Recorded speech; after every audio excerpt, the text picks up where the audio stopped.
Matthew, what's this, last 7 days of practice, 6 days of practice been like as a veteran? A lot of younger guys getting some added attention. What's been your focus thus far? It was kind of like spring practice. We're doing some good on good action, just competing for sure. So that's really the main focus: fundamentals, competing, and just keeping your body right and kind of just getting back into the swing of things. I think a lot is made of bowl practices. Do you think, as an individual player, you can really get that much better over the course of however many practices it is? Yeah, for sure. I mean, it's crazy as it sounds. Like it only take one day to really take, like that big stride that you might need. Just kind of realizing how to play ball, or just kind of realizing your niche, or whatever you got to do to progress and move forward. So you can definitely get better during this time or any time. When you do have that day in practice where you do feel like you take that stride, what does that feel like? It feels like you can't be blocked, at least from my perspective.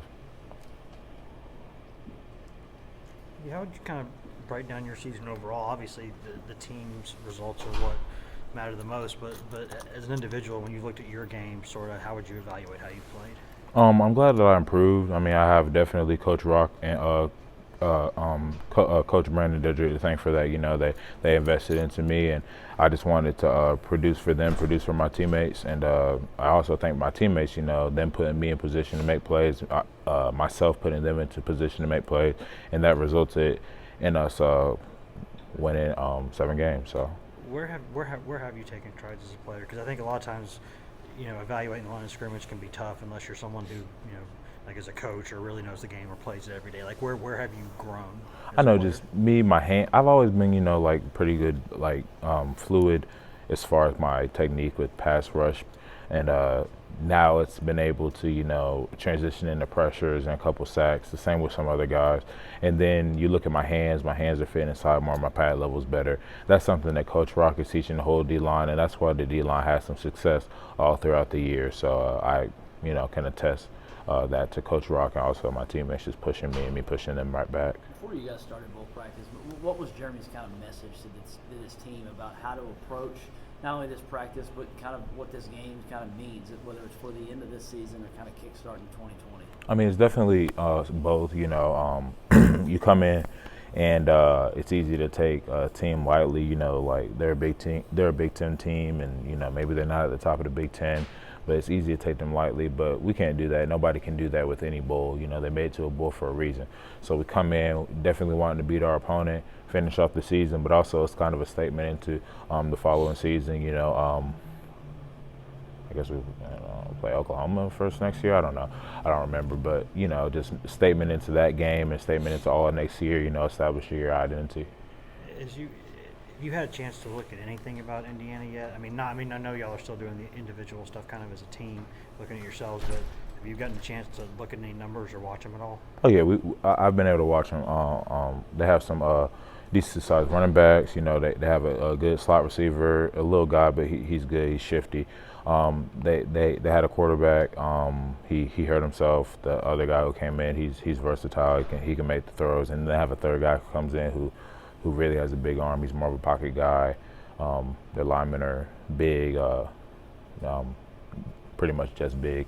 And that's what I've seen so far. We've gotten into a little bit of their play tendencies, but nothing too much. We've got to take it bit by bit because it's such a long time to the game.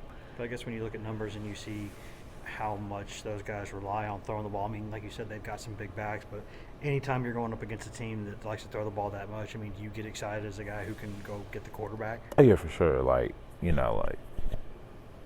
When you see like a team that likes to, spread it out some, and also like their running game is, 1 or 2 dimensional, oh, okay, let's stop the run. We know what's coming. They can throw anything at us, first of all, but we know what's coming generally. Let's rush faster. That's how the front 7 really thinks as far as blitzes, pass rush techniques, pass rush lane, and then just doing it correctly, of course. You guys are returning everybody on the defensive line next year. As currently, it seems like everyone's set to come back. Emmett will be part of that group as well. How much will it be, whether it's for you individually or just kind of as a unit, guys hoping to kind of leave a lasting impression on the staff to kind of create those roles and opportunities for next season? Yeah, that's a big deal. There's going to be a lot of competition next year. I wouldn't say like that's the particular focus. I feel like just every day it's at least as far as a defense as a whole, like we come in and compete. Like we know we have good players, coming in. Like so that's kind of an everyday thing. What was yesterday like for you, seeing Tennessee add 21 new players, a couple guys on the defensive line? I know I focused on like kind of just as I was following it, like a couple guys that I talked to throughout their visits here, and then our 3 or 4 D linemen, and I know Tyler well, and then I know Dominic well, and the other 2 I know, but I don't know as well. So. All right, thank you. Thanks, man. Thanks so much.